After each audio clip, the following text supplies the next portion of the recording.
Où est tout ça? Je ne reviendrai pas sans mon père. Alors tu devras t'adapter. L'attente est terminée. Après des mois de silence et de théories, Fallout revient avec le premier épisode de sa 2e saison.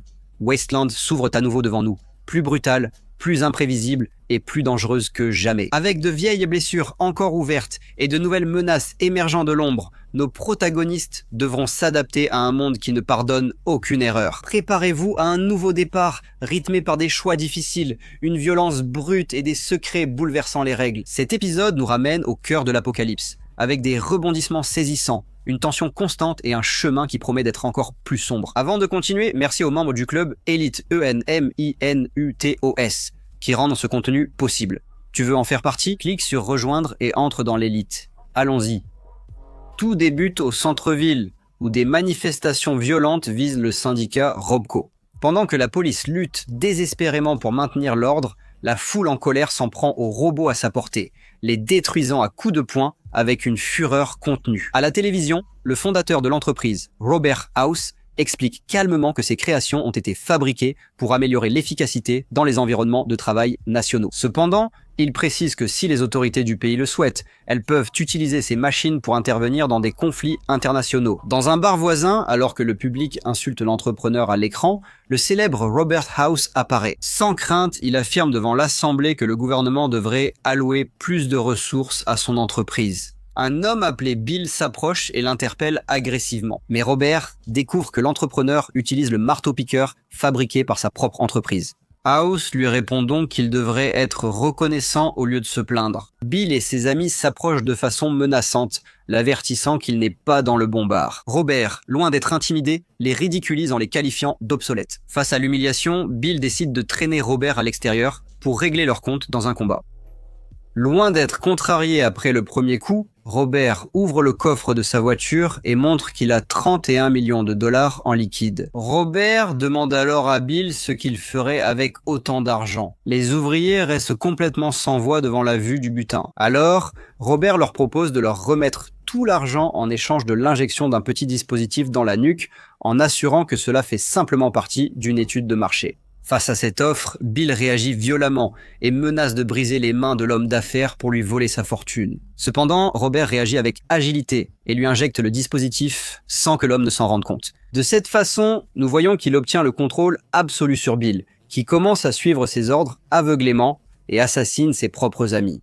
Mais Robert s'emballe un peu trop. Et par erreur, il manipule mal l'appareil de contrôle, ce qui provoque l'explosion de la tête de l'homme à cause de l'intensité du signal reçu. Après l'événement, nous retournons dans le désert où Nick et son groupe séjournent dans un hôtel abandonné. Là, ils gardent Cooper prisonnier et lui demandent ses derniers mots avant de l'exécuter. Cooper les ignore et se demande si cet endroit n'était pas le magasin où il achetait des sodas il y a 25 ans. Cependant, lorsque Cooper affirme être prêt à en finir avec tout, nous découvrons que ces paroles sont en réalité un signal pour que Lucy agisse, car elle est positionnée comme tireuse d'élite en hauteur. La jeune femme ne comprend pas le signal, forçant Cooper à répéter la phrase chaque fois plus fort et désespéré. Devant le retard, Nick et son groupe actionnent la potence, provoquant l'asphyxie lente de Cooper. Lucy attend ce moment critique pour sortir de sa cachette et parler à Nick. Calmement, la jeune fille lui dit qu'elle voyage avec Cooper pour retrouver son père. Elle lui avoue aussi qu'il comptait lui voler ses provisions car ils n'ont plus de nourriture. Mais, détestant la violence inutile, elle leur demande poliment de les laisser partir en paix. Face à cette demande, Nick ordonne aux siens d'attaquer Lucy, promettant que celui qui réussira à la tuer en premier pourra manger son chien. Lucy, sans choix, passe au plan B et libère Cooper d'un tir précis. Pendant qu'elle abat les charognards d'en haut, Cooper se libère avec succès. Finalement, un tir direct de Lucy provoque l'explosion d'une voiture, créant suffisamment de chaos pour que Cooper rejoigne le combat au corps à corps. Cooper combat au corps à corps et, à court de munitions, élimine ses ennemis en lançant des couteaux avec une précision mortelle. Il vole des armes du groupe de Nick pour les piéger sous leurs propres tirs amicaux. Au cœur du chaos, Cooper retrouve son chapeau. Sans pitié, il lance une grenade pour éliminer les 2 derniers survivants du camp ennemi. Après la bataille, il utilise les provisions volées pour soigner les blessures causées par la corde autour de son cou. Ils poursuivent ensemble leur voyage dans le désert. En route, Cooper reproche à Lucy de ne pas avoir tiré plus tôt, mais elle maintient qu'il faut éviter toute violence inutile. Bientôt, Ils arrivent à la périphérie de la ville de Las Vegas, où Lucy remarque avec étonnement que l'endroit ressemble encore aux vieilles photographies. Cooper lui explique qu'ils ont déjà intercepté les bombes destinées à cette ville. Lucy ne comprend pas pourquoi ce système de défense n'a pas été utilisé ailleurs dans le pays. Cooper révèle alors que l'interception des missiles était la décision de Robert House, non collective. Il avertit que personne autour de cet homme n'est vraiment en sécurité. Lucy se demande alors pourquoi ses parents voudraient aller à Las Vegas après tout ce qui s'est passé. Dans cette incertitude, nous replongeons dans les souvenirs de Cooper lors de sa réunion passée avec Robert House et les membres de la table de décision. Au moment où Cooper apprend que Barb a donné l'ordre de larguer les bombes nucléaires eux-mêmes, il décide de rencontrer immédiatement sa fille, Janney. Il lui ordonne d'urgence de faire ses bagages car ils vont entreprendre un grand voyage. En route, sa fille lui demande leur destination. Cooper réfléchit puis répond qu'ils vont à Bakersfield. Jenny demande alors où est sa mère, mais Cooper préfère ignorer complètement la question. Juste à ce moment-là, avant qu'ils ne parviennent à quitter leur quartier, les sirènes d'alerte aux exercices de simulation d'explosion nucléaire commencent à retentir. D'un autre côté, nous retrouvons Reg, qui rejoint Betty et les autres, alors qu'ils s'inquiètent du peu de réserve d'eau qu'il leur reste. Reg demande des nouvelles de Norm et Betty lui dit qu'il a été envoyé à l'abri 31 dans le programme d'échange. Reg se plaint que tout le monde, sauf lui, est promu. Betty, notant sa maladresse, lui suggère de fonder un club pour partager ses sentiments avec d'autres ratés en échange de snacks. Loin de là, Davey raconte à Stéphanie qu'il souffre du changement de directive dans l'abri 32, car les règles sont complètement opposées à celles de l'abri 33. Stéphanie lui demande s'il a une autre suggestion importante à laquelle elle devrait prêter attention. Davey précise qu'il doit fabriquer davantage de panneaux pour l'abri 32. Peu de temps après, Davey rencontre Chet, qu'il confond pour une raison quelconque, car il pense qu'il est marié à Stéphanie et que le bébé qu'il porte est son propre fils. Malgré la confusion, Chet lui répète encore et encore qu'il n'a pas de famille.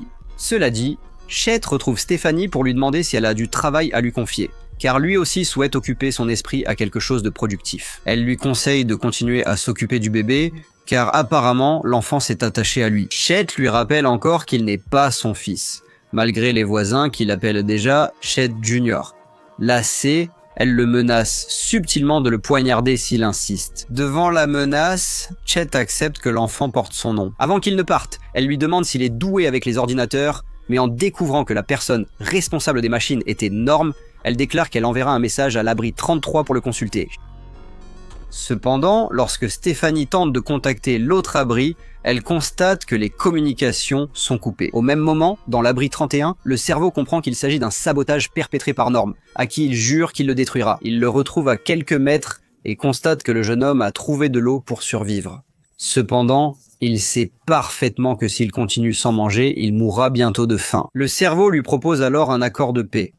Pour survivre, Norm doit juste entrer dans la capsule cryogénique de son père. Norm refuse d'être son prisonnier, mais le cerveau précise qu'ils doivent juste attendre d'être sûrs de pouvoir remonter pour recoloniser la surface. Norm lui demande de le laisser retourner à son refuge et prévient qu'ils remarqueront vite son absence. Cependant, le cerveau affirme que les protocoles empêcheront quiconque de pénétrer dans le refuge 31. Et, en guise de punition face à son refus, il décide d'éteindre les lumières. Il lui rappelle que les 3 refuges résultent de décennies de planification, menée par les plus brillants esprits de sa génération. Il lui reproche de n'être qu'un rebelle qui s'est aventuré dans le mauvais couloir et lui assure que personne ne viendra le sauver. En surface, Lucy doute que son père puisse amener Cooper chez sa famille, prétendument encore vivante 200 ans plus tard. Alors qu'ils avancent, après avoir enjambé un cadavre, ils arrivent dans une boutique où Lucy commande une soupe de puce extraite directement de la tête de la vendeuse. C'est juste une distraction pour lui demander si elle a vu son père, décrit comme un homme en combinaison métallique géante. La vendeuse lui apprend aussitôt que cet homme a emmené son fils et qu'il s'agit apparemment du même cadavre retrouvé derrière. Cependant, la femme regrette surtout que son fils ne l'ait pas remboursé avant de mourir. Avec ces informations, ils poursuivent leur chemin. En route, Cooper lui demande ce qu'elle fera quand elle aura retrouvé son père. Elle affirme qu'elle a décidé de le faire payer, car elle a appris que tout le monde mérite d'être jugé pour maintenir l'ordre dans la société. À ce moment-là, Cooper se rend compte qu'ils sont dans un drive-in, où autrefois, ces films étaient projetés. De son côté, Lucy décide de suivre son chien, qui s'engage dans un tunnel, tandis que Cooper continue de se souvenir de son passé et de la façon dont il a reproché à Kate la réunion au sujet des bombes. Kate propose à Cooper de devenir son espion, profitant de sa célébrité pour accéder à des lieux exclusifs. Plus précisément, elle veut qu'il s'approche de Robert House, car celui-ci est en train de développer un système privé de missiles à Las Vegas. Avec assez de pouvoir pour appuyer sa femme, tout laisse penser que Robert activera lui-même les missiles lors de l'ordre final. Kate lui précise que son but est qu'il accompagne son épouse à Las Vegas pour une réunion avec House, et qu'il en profite pour tuer l'homme d'affaires. Cooper se montre réticent à obéir à ses ordres. Cependant, Kate le congédie en lui rappelant que s'il agit avec honneur lorsque le monde sera en flammes, au moins ses mains resteront propres. Rentré chez lui, alors qu'il tente d'oublier, Cooper entend à la radio Robert House, homme d'affaires, évoquer sans cesse la fin du monde imminente à cause des bombes nucléaires. C'est à ce moment-là que Barb arrive, qui doit prendre une longue pause pour se préparer mentalement et enfin affronter son mari. De nouveau dans le présent, Lucy s'engage dans le tunnel qui sert d'entrée à un autre abri abandonné. Cooper la suit, comprenant qu'il s'agit du raccourci qu'a pris son père. Cooper lui confie avoir visité de nombreux abris durant sa vie, uniquement pour découvrir ce qui est arrivé à sa femme et sa fille, qu'elles soient vivantes, mortes ou pire. Lucy lui révèle qu'elle connaît les expériences dans les abris, ayant été dans l'abri numéro 4. Cooper précise que cet abri était parmi ceux où les expériences étaient les plus légères. En ouvrant les portes, il trouve plus de traces du père de Lucy. Cooper affirme qu'il est curieux de savoir ce que l'homme cherchait à cet endroit.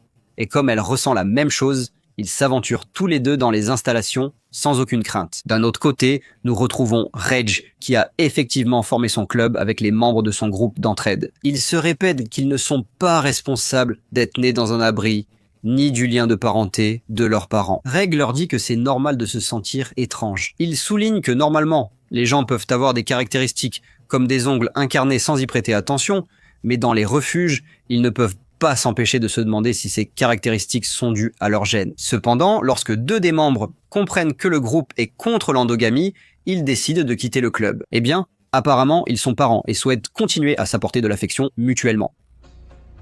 Marianne demande à Reg si son allergie à la poussière vient du fait que son père a eu une relation avec sa cousine. Reg n'a pas de réponse claire, mais pour éviter qu'elle ne quitte aussi le groupe, il décide simplement de lui donner raison. Pendant ce temps, dans l'abri 31, alors que la nourriture continue de manquer, Norm demande au cerveau comment était son père et comment il a exactement fini à cet endroit. Le cerveau lui explique que son père, très ambitieux, a obtenu une place privilégiée dans les abris grâce à ses relations influentes. Au milieu de la conversation, Norm aperçoit un mille-pattes à 2 têtes. Avant qu'il ne le mange, le cerveau l'avertit que cet insecte est très toxique et causerait une mort lente et douloureuse. Il l'avertit que s'il refuse la capsule de cryogénisation, il devra lui injecter un sérum pour le tuer sans douleur. Il dit que son corps deviendrait poussière, aspiré par la ventilation pour fertiliser les champs de maïs. Cependant, au lieu de se rendre, Norm suit ses instincts. Après avoir éliminé le poison du cerveau, il commence la décongélation de toutes les capsules.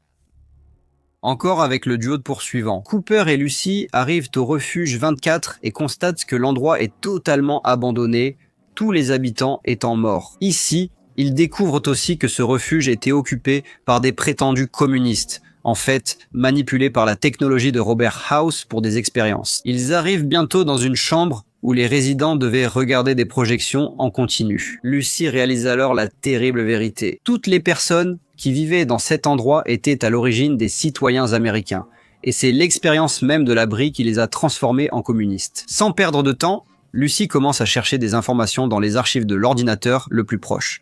Cependant, le système l'avertit que les données n'existent pas. Son père a donc pris le disque dur. À ce moment, Cooper marche accidentellement sur un objet qui capte son attention. En suivant la piste, ils arrivent tous les deux jusqu'à la zone médicale des installations. Là, ils trouvent une boîte de biscuits qui semble avoir été ouverte récemment. Leurs soupçons se confirment quelques instants plus tard lorsqu'un des hommes que son père avait capturé apparaît devant eux. La technologie de Robert révèle que le sujet est totalement sous son contrôle. De cette façon, l'homme lui annonce qu'il compte tout arranger.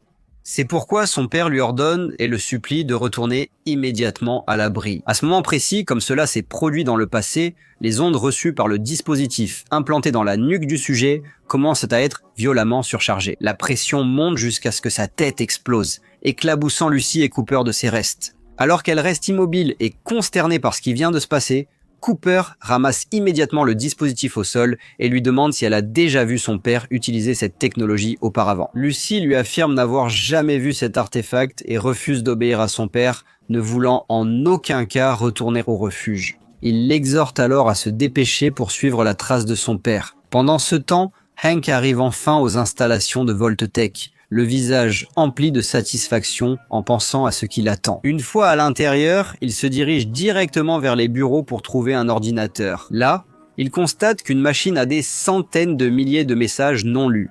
Comme il a tout son temps, il demande au système de les lire un à un, pendant qu'il se prépare un café pour dîner. Hank poursuit sa route, laissant la combinaison robotique pour la première fois depuis longtemps, et opte pour un costume en tissu de la grande collection de l'établissement. Avec son apparence d'homme d'affaires, il rejoint les communications globales et lance une radio internationale.